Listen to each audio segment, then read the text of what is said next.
Abba, papa, motema etondi sami naposa na yoe.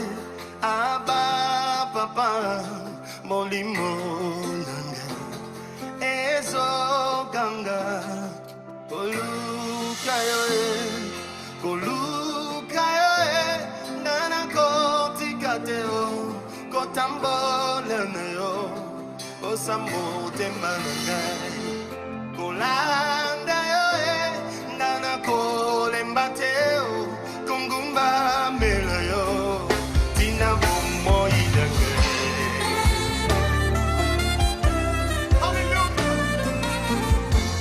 Suivez Parole de vie sur DRTV International avec l'homme de Dieu, le pasteur Patrick Lévy-Sapoul.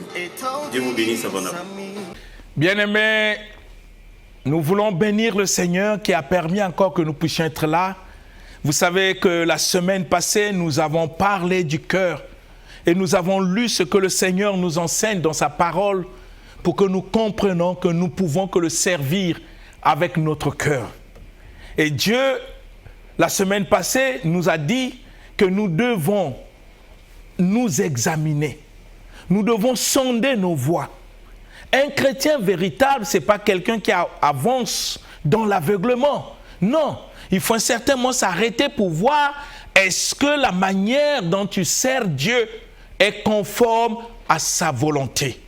N'oubliez pas que je vous ai dit ici que Dieu a dit « Mes voies ne sont pas vos voies ». Prenez ça en compte. Mes voies ne sont pas vos voies et mes pensées ne sont pas vos pensées. Un homme ne peut pas servir Dieu avec ses propres pensées. C'est une cause perdue d'avance. Si je veux servir Dieu, il faut que j'accepte dans mon cœur les voies de Dieu et ses pensées, même si c'est contraire à mes voies, même si c'est contraire à mes pensées. Mais le fait que je me suis engagé à le servir, il faut que je me mulie devant sa parole. Il faut que je sois disponible et disposé à mettre en pratique ce que le Seigneur attend de moi, même si ce qu'il attend de moi est contraire à sa volonté. Bien-aimé, je dois comprendre ces choses afin que Dieu puisse être glorifié dans ma vie. Nous ne pouvons pas servir Dieu parce que nous le voulons ou aller vers Dieu parce que nous voulons nous servir de Dieu pour nos besoins charnels. Dieu ne le fera pas, bien-aimé. Il faut que nous comprenions sa parole. Il faut que nous comprenions ce que Dieu nous enseigne afin de dire aux gens que moi, je suis en train de servir Dieu. On le dit parce que nous nous soumettons à sa pensée. Nous nous soumettons à sa voix et par notre cœur, nous savons que ce que nous sommes en train de faire est conforme à ce que ce Dieu que nous adorons nous enseignait dans sa parole. L'apôtre Paul avait accepté cela de tout son cœur. Il dit, ce n'est plus moi qui vis, c'est Christ. Ça veut dire que je ne fais plus les choses comme moi je pense. Tout ce que je fais, c'est ce que le Seigneur m'enseigne dans sa parole. C'est ce que Dieu attend de nous en tant que chrétiens. Mais pour le faire, c'est le cœur, bien-aimé. Le cœur. Quand je parle du cœur ici, je ne parle pas de cet organe qui bat, non. Je parle de l'être intérieur. De ce que nous sommes. Parce qu'extérieurement, nous manifestons ce qui vient du fond de nous. Je parle de cet être intérieur. C'est par l'être intérieur que nous servons Dieu. Et Dieu appelle l'être intérieur le cœur. Bien-aimés, je vous ai dit ici qu'on n'est pas chrétien simplement parce qu'on va à l'église. Aller à l'église, c'est une bonne chose. Oui, aller à l'église, c'est une bonne chose, c'est même recommandé. La Bible nous montre que les chrétiens de l'église primitive, ils étaient assidus au temple. Mais le problème n'est pas d'être assidu. Le problème, c'est avec quel état de cœur, quelle motivation, quelle pensée nous partons à l'église. Qu'est-ce que nous partons chercher? C'est ce que Dieu veut voir. Qu'est-ce qui nous motive à aller à l'église? C'est ce que Dieu veut voir. Qu'est-ce qui nous motive à faire telle chose au nom de Dieu? C'est ce que Dieu veut voir. Aujourd'hui, je suis pasteur, je peux organiser des séminaires ou des conventions. C'est une bonne chose, mais ce qui intéresse Dieu, ce n'est pas l'organisation des conventions, c'est les motivations qui me poussent à le faire. Mais parce que je peux avoir des motivations impures, tout en prononçant le nom de Jésus. Je vais vous prendre un exemple. J'ai besoin d'argent. Je n'ai pas le courage d'aller demander et j'utilise Jésus pour gagner l'argent. Et je fais une convention publique et dans cette convention, j'appelle les fonds. Mais c'est les motivations qui m'ont amené à faire la convention. Ce n'est pas l'évangile pour le salut des âmes, mais c'est parce que j'avais besoin d'argent. C'est un exemple que je prends.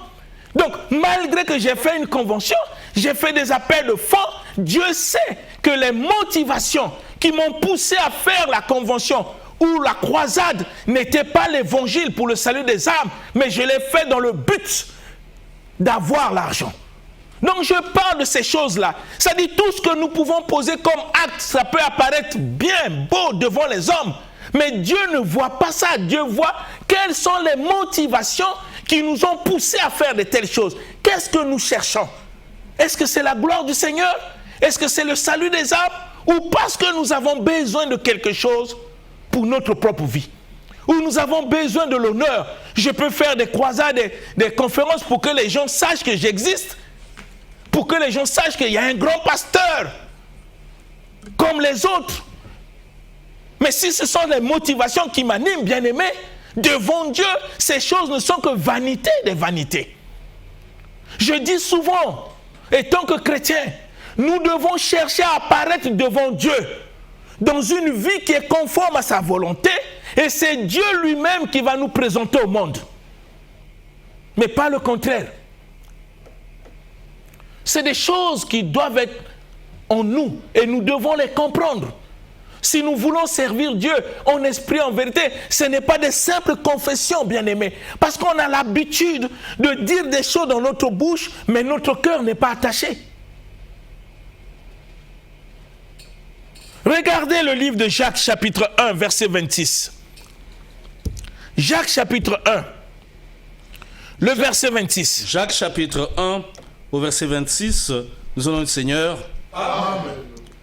Mais si quelqu'un croit être religieux, alors qu'il ne sait pas tenir sa langue en bride, il s'illusionne lui-même.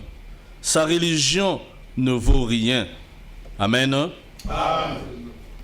Le Seigneur dit dans ma version quelque chose d'ici, quelqu'un parmi vous pense être dans l'adoration ou la religion, en train d'adorer le Dieu puissant, sans tenir sa langue en hybride, mais il séduit son cœur, la religion de cet homme est vaine. Vous comprenez? Mais qu'est-ce que Dieu discerne ici? C'est le fond de notre cœur. Parce que la parole nous dit que notre langue contient de venin mortel. Je ne peux pas prétendre être un adorateur. Je ne peux pas prétendre être un serviteur de Dieu qu'à travers ma langue, je fais que parler mal des autres. Je ne sais pas apprécier le travail des autres. Je fais que les critiquer. Je fais qu'aller dire des mauvaises choses contre eux auprès des chefs pour apparaître. Et Dieu dit, mais je me trompe moi-même. Parce que ce qui sort de ma bouche vient du fond de mon cœur. Donc je suis un faux adorateur. Rappelez-vous la parole qui dit que la bouche d'un adorateur ne peut pas faire sortir en même temps la malédiction et la bénédiction. Si je ne sais pas tenir ma langue, je fais qu'accuser les autres. Moins de problèmes, je fais qu'accuser les autres. Et vous trouverez même à l'église des gens comme ça. Ils font qu'accuser les autres. C'est quel genre de religion? C'est quel genre de christianisme? Parce que Jésus nous a dit d'une manière claire dans sa parole, la bouche parle de l'abondance du cœur. Si notre cœur n'est pas rempli de la parole, comprenons ce qui sort de notre bouche, exprime exactement ce qui est au fond de notre cœur. Et quand on dit aux gens que nous sommes des vrais adorateurs, nous mentons. Quand Dieu parle de ces choses, ce n'est pas pour nous faire mal, ce n'est pas pour nous condamner, mais c'est afin de nous ouvrir les yeux pour que nous puissions avoir le discernement sur ce qui est sa volonté et ce qui n'est pas sa volonté. C'est même l'expression de son amour, parce qu'il ne veut pas nous voir être égarés, bien-aimés, afin que nous prenions des décisions, parce que nous nous sommes engagés à le servir. Mais servons Dieu en esprit, en vérité, bien-aimés. Servons Dieu avec notre cœur. Ne faisons pas l'hypocrisie. Si je suis habitué par ma langue, toujours à dire le mal des autres, à les juger, c'est quel genre de vie chrétienne? Parce que le Seigneur ne me l'a jamais enseigné. Je fais que tromper mon cœur dans des faux raisonnements. Je ne vois jamais du bien chez les autres. Ce que je vois aux autres, il n'y a que le mal. Le mal, comme si il n'y a que moi-même qui suis meilleur. C'est quel genre de religion? C'est quel genre de croyance?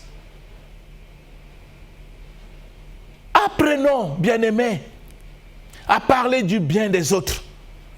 Même s'ils ont des manquements, nous aussi nous avons. Regardons ce qui est bien, apprécions les autres dans ce qu'ils font comme travail.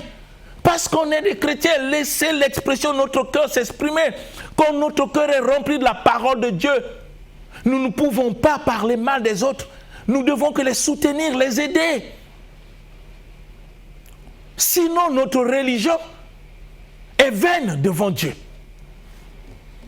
Dans Jacques chapitre 3, vous allez voir ce que le Seigneur enseigne, le verset 14 à 15. Jacques 3, 14 à 15. Jacques chapitre 3, du verset 14 au verset 15, nous en avons, Seigneur. Amen. Mais si votre cœur est plein d'amère jalousie, si vous êtes animé d'un esprit querelleur, il n'y a vraiment pas lieu de vous vanter. Ce serait un défi à la vérité. Une telle sagesse ne vient certainement pas du ciel. Elle est de ce monde. De l'homme livré à ses seules ressources, elle est démoniaque. Amen. Amen. Bien-aimés, est-ce que vous comprenez la pensée de Dieu?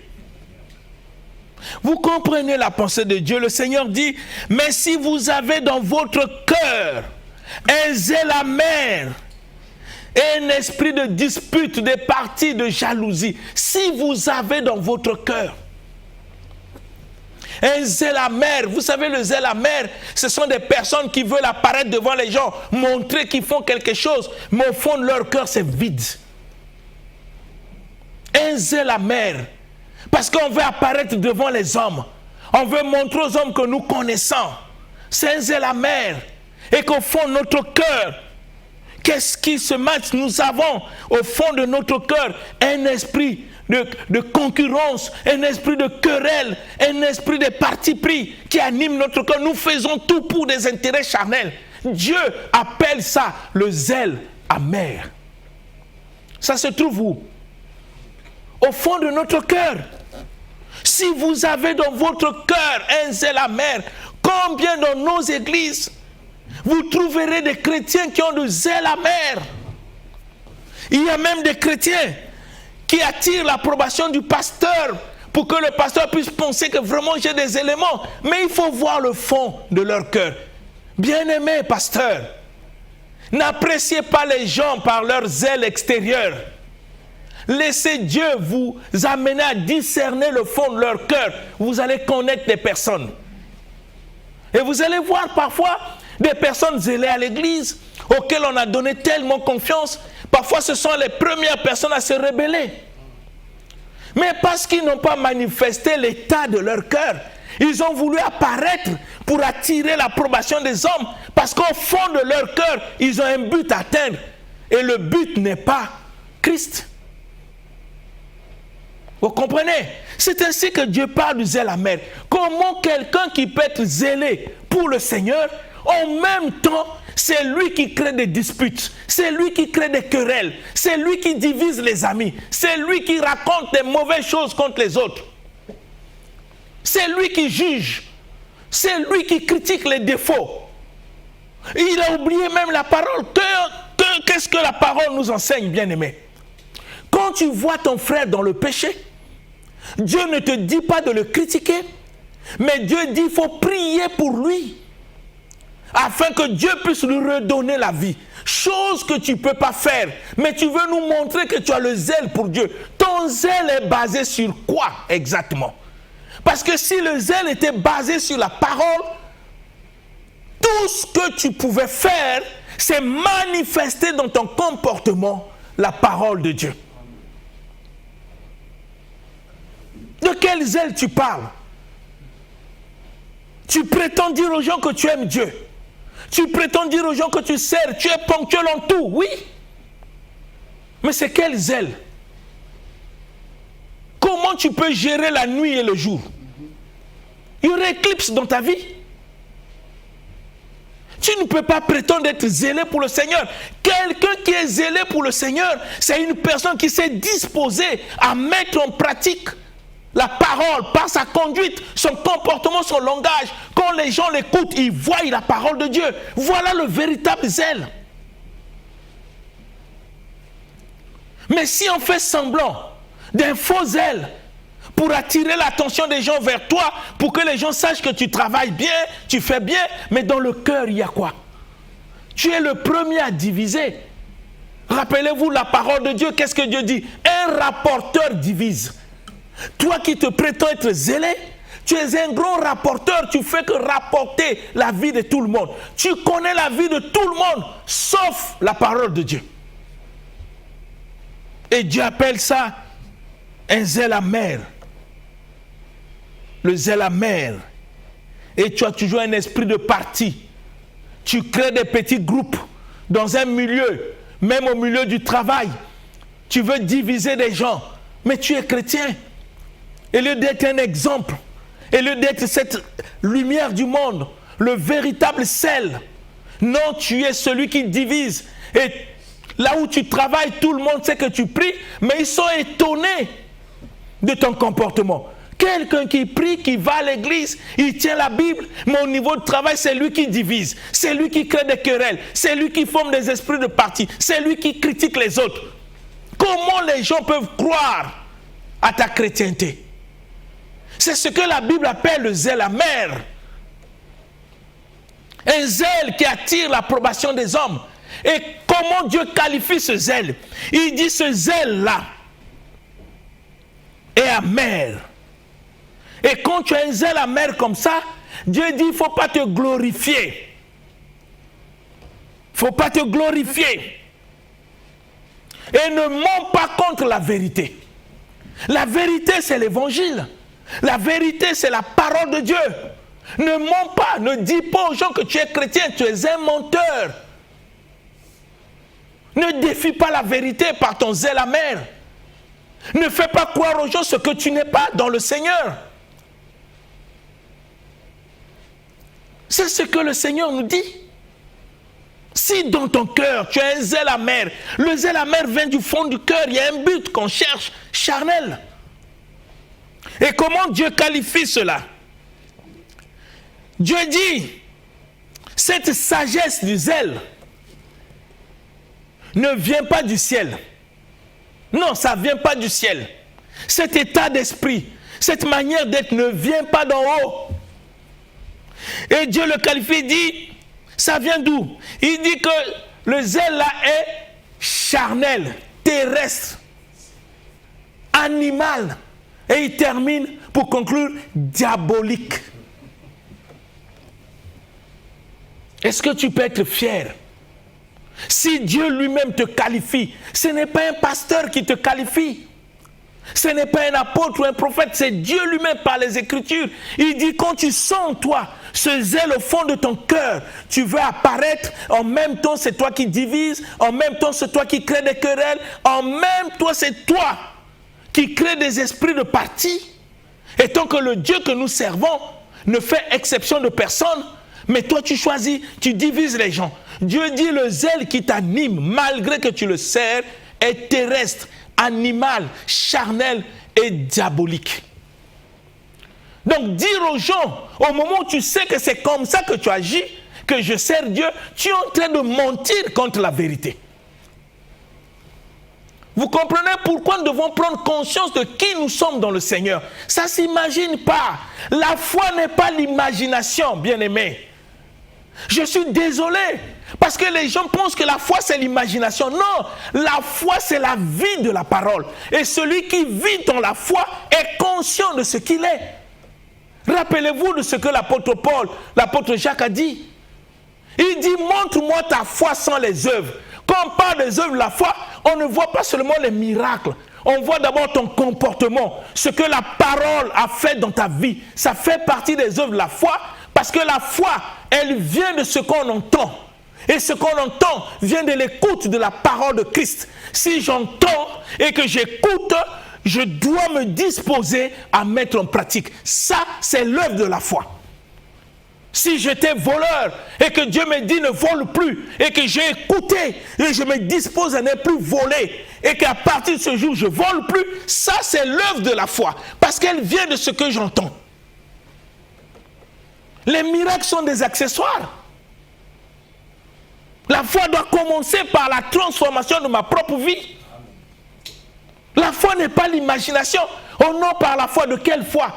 Jacques a dit quoi? Montre-moi ta foi sans les œuvres. Mais moi, par les œuvres, par ma manière de conduire, ma manière d'être, tu comprendras que j'ai la foi en Dieu. Parce que la foi, c'est la confiance absolue qu'on a en Dieu et en sa parole. Mais je ne peux pas désobéir à la parole de Dieu et dire aux gens que j'ai la foi. Mais cette foi est fondée sur quoi? Et c'est comme ça qu'on produit dans nos églises des hommes et des femmes qui ont des ailes amères, qui n'ont rien compris de Dieu. Ils n'ont pas compris pourquoi Dieu les a appelés. Ils n'ont pas compris l'œuvre de la croix, pourquoi Jésus devait mourir sur la croix pour nous.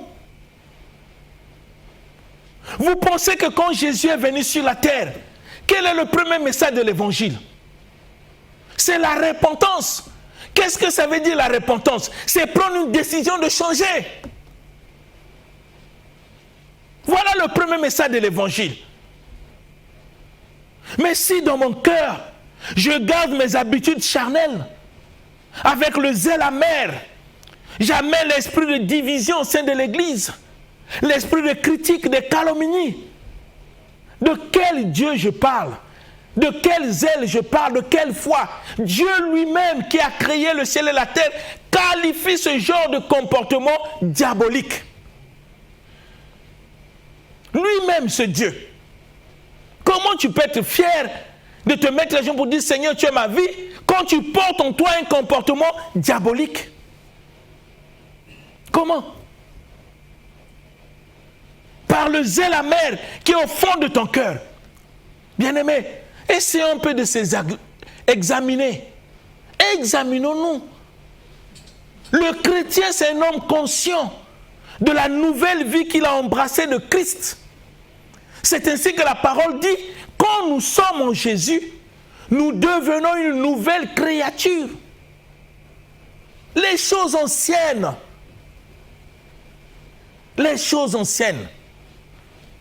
ne doivent plus exister. Parce que toute chose est devenue nouvelle.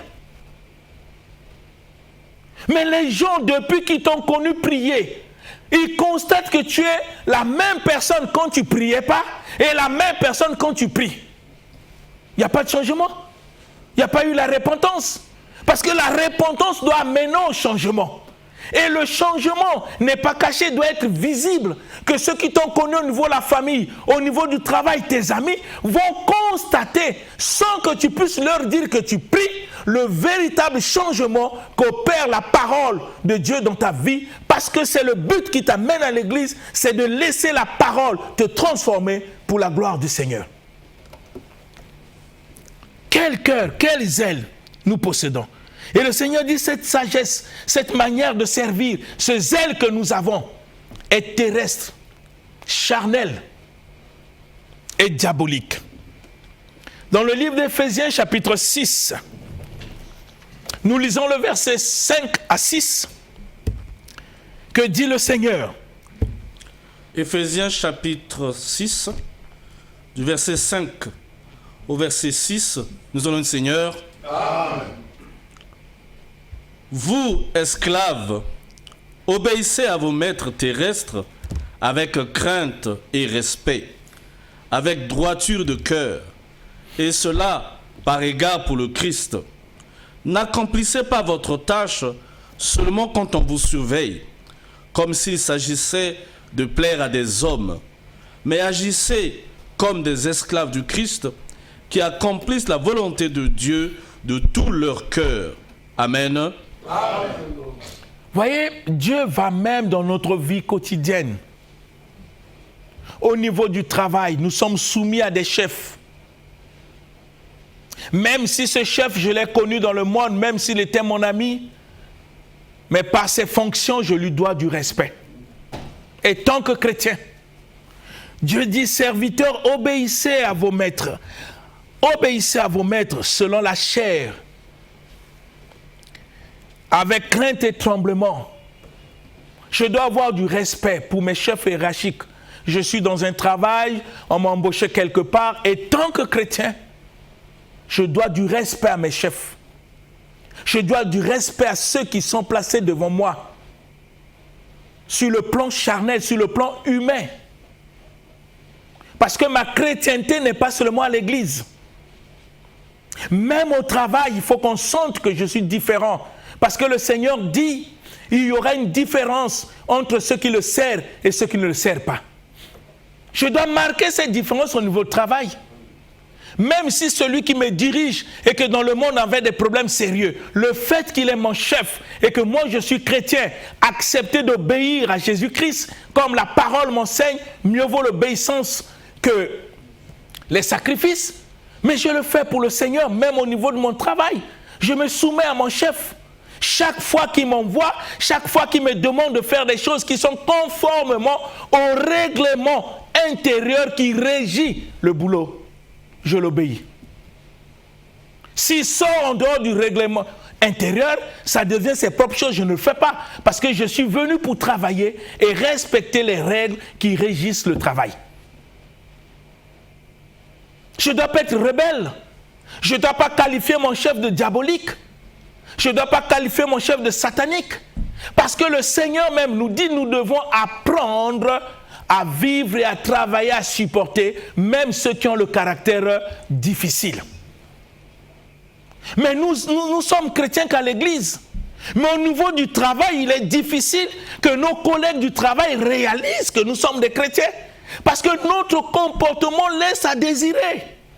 On est parfois pire que les païens. Et c'est ce que Dieu ne veut pas. Ça vient du fond de notre cœur.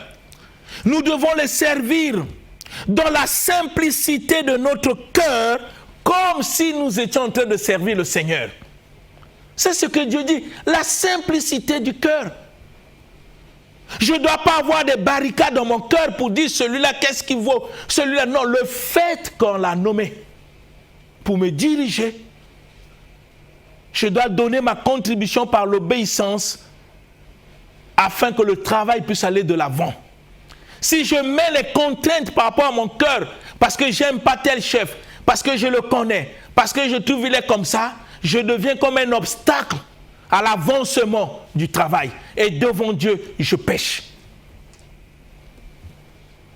On est chrétien même au milieu du travail. Et Dieu parle. Nous devons tous servir avec simplicité du cœur, bien-aimés. Simplicité du cœur. La Bible dit, il ne faut jamais le servir, être zélé à les servir quand ils sont en train de nous surveiller. Parce que vous trouverez même les chrétiens au niveau du travail, quels que soient les services, que ce soit dans les administrations publiques ou privées. Quand le chef est là, tout le monde donne l'impression qu'ils sont en train de travailler. Tout le monde donne l'impression, comme s'il est en train de travailler. Parce que le chef est là. On fait semblant. Dès que le chef tourne le dos pour faire un tour à une réunion, non, tout le monde disparaît. Parce que le chef est parti. Et parfois le chrétien joue ce sale jeu. C'est l'état du cœur. C'est ce que le Seigneur enseigne. Nous devons servir même au niveau du travail avec simplicité du cœur. Nous ne devons pas seulement être zélés dans le travail. Quand le chef est là pour attirer l'approbation du chef, Dieu dit même s'il ne nous surveille pas, même s'il n'est pas là, nous devons comprendre pourquoi Dieu a permis que nous travaillions dans telle entreprise. Nous devons le faire pour que Dieu soit glorifié dans notre manière de faire au niveau du travail. Parce qu'on est chrétien. On ne l'est pas seulement à l'église. On l'est à la maison. On est chrétien au niveau de la famille. On est chrétien dans le quartier. On est chrétien à l'école. On est chrétien à l'université. On est chrétien au milieu du travail. Il faut que même notre chef hiérarchique, depuis le DG, même le ministre, constate qu'au milieu de nous, il y a un fils ou fille de Dieu. Que notre comportement, notre manière de faire puisse attirer l'approbation de Dieu, alors il y aura d'impact au niveau des cœurs de ceux qui nous entourent. Parce qu'on est chrétien. C'est du cœur que nous devons le faire. C'est du cœur. Nous ne devons pas faire des choses pour plaire aux hommes parce qu'ils nous surveillent. Mais faisons ça pour le Seigneur. Au fond de notre cœur, comme si nous étions en train d'accomplir la volonté de Dieu. L'intelligence, c'est Dieu qui nous a donné. Dieu a institué premièrement dans le monde le travail. Le mariage vient après. Quand Dieu a placé Adam dans le jardin, il lui a donné des ordres. Tu restes là pour cultiver et garder. C'est le travail. Quand Dieu te fait grâce, qu'on puisse te recruter quelque part, tandis que dans le monde, il y a encore beaucoup de chômeurs. Même ceux qui ont étudié plus que toi chôment. Mais pour toi, c'est une grâce. Tu ne dois pas prendre ça dans l'amusement. Laisse ton cœur travailler avec simplicité. Rends service pour que le Seigneur soit glorifié au milieu du travail à travers ce que tu fais. Parce que dans ton cœur, tu crains Dieu. Tu ne crains pas les hommes. Que le chef soit là, que le chef ne soit pas là, tu fais ton travail correctement selon les règlements qui vous régissent. Ne te comporte pas comme un païen. Si au milieu du travail, il y a des païens qui ne veulent pas faire, laisse-les faire. Tu n'es pas eux. Tu es un chrétien, un fils ou une fille de Dieu. Fais des choses avec ton cœur. Ne cherche pas à faire des bricolages, à bâcler le travail parce que tu es mécontent de tel chef. Non, fais-le pour le Seigneur. Avec ton cœur. Et c'est ce que le Seigneur nous recommande dans sa parole. Et dans le livre de Colossiens chapitre 3 verset 23, je vous ai dit au cours de cette émission, nous voulons laisser la parole de Dieu nous parler. C'est ainsi que nous allons lire beaucoup de passages. Colossiens chapitre 3 verset 23. Colossiens chapitre 3 au verset 23, nous allons dire Seigneur. Amen.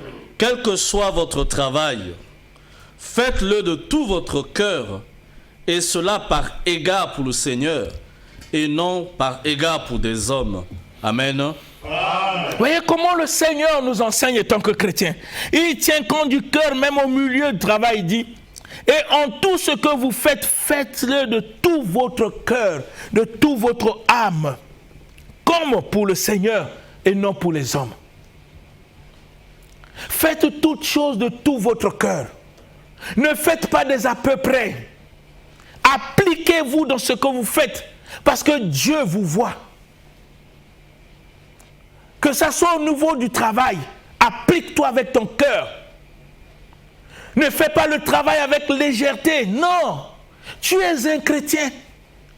Dieu veut voir l'état de ton cœur, ce que tu es en train de faire, si dans ta manière de faire, son nom est glorifié.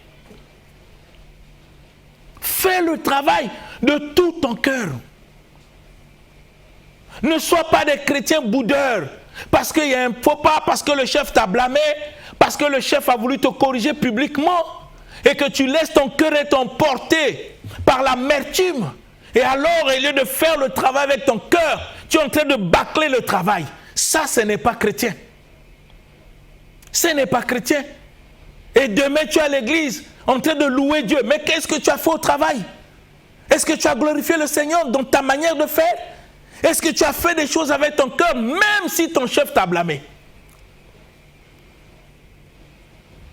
Bien-aimé, Nous devons réfléchir. Parce que le Seigneur nous enseigne que nous sommes la lumière du monde. On n'est pas seulement la lumière au niveau de l'église, même au niveau du travail. Que les gens voient le fruit de notre travail, qu'ils réalisent qui nous sommes dans le Seigneur. Et parfois notre manière de faire peut les amener à connaître ce Jésus qui a transformé notre vie. C'est ainsi que le Seigneur dit tout ce que vous faites. Faites-le de bon cœur. Parce que ce qui vient du cœur est excellent. Ce qui vient du fond de ton cœur est parfait. Ce qui vient du fond de ton cœur, tu le fais avec joie. Ce qui vient du fond de ton cœur, tu prends plaisir à le faire. Ce qui vient du fond de ton cœur, tu es passionné à le faire. Et tant que chrétien, bien-aimé, même quand le chef n'est pas, j'insiste, dans les administrations publiques, privées, n'oublie pas que tu es chrétien. N'oublie pas. Ne cache pas ta chrétienté. Quand il s'agit de faire un travail, même si ton chef te commande, fais-le de tout ton cœur. Fais-le de bon cœur. Ce n'est pas un pasteur qui te le demande. Ce n'est pas ton chef, c'est le Seigneur que tu adores. Le Seigneur que tu déclares être ton Seigneur et Sauveur te dit, partout tu peux te trouver, quelle que soit l'administration publique ou privée, quand il s'agit de faire le travail, il faut le faire de bon cœur. Ne sois pas un boudeur. Ne sois pas celui qui soulève les autres à se rebeller. Même au niveau du travail. Non, ne le fais pas. C'est vrai que nous savons que dans les administrations, il y a des syndicats. Mais si tu es président des syndicats, agis comme un chrétien en réclamant vos droits en toute douceur, pas en s'agitant. Ta manière de faire doit être différente de ceux qui ne prient pas. Et Dieu te dit, dans tout ce que tu fais, que ce soit au travail, à l'école, fais-le de bon cœur. Le Seigneur s'intéresse même à ton cœur au milieu du travail. Il te voit. Au milieu du travail, Dieu te voit. Dans les administrations, Dieu voit la manière dont tu travailles. Ne pense pas que parce que je suis fonctionnaire ou je travaille quelque part, si je fais, Dieu n'est pas là. Non, Dieu vit en toi, il te voit. Et c'est ainsi que le Seigneur dit, fais-le pour glorifier le Seigneur de tout ton cœur. Ne vole pas. Ne triche pas. Ne gonfle pas les factures. Tu es chrétien. Fais les choses d'une manière honnête, intègre. Ne cherche pas à tricher. Et laisse Dieu se glorifier en toi dans tout ce que tu fais. Et que quand le Dieu te voit, il sait que tu fais les choses de tout ton cœur. Et il dira aux anges, comme il a dit à Job, regardez, il n'y a pas un homme intègre comme toi. C'est du cœur, bien-aimé. Je veux que tu puisses réfléchir. Es-tu vraiment chrétien? Est-ce que tu sers vraiment Dieu en esprit, en vérité? Est-ce que tu obéis à sa parole? Est-ce que la vie de Dieu, tu l'appliques partout où tu te trouves, même au travail? Est-ce que tu fais les choses de tout ton cœur? Je veux que tu puisses y réfléchir. Que l'Esprit de Dieu continue à parler au fond de ton cœur pour que tu comprennes dans ta vie quelle est la volonté de Dieu et ce que Dieu attend de toi. Que cette parole ait d'impact pour te changer, pour te transformer, pour que tu donnes gloire à Dieu. C'est au nom de Jésus-Christ que je le demande. Amen. Amen. L'émission Parole de vie avec le pasteur Lévi Nikwe, chaque mardi à partir de 17h10 sur DRTV International. Papa, motema etondi sami naposa na yoe aba papa molimo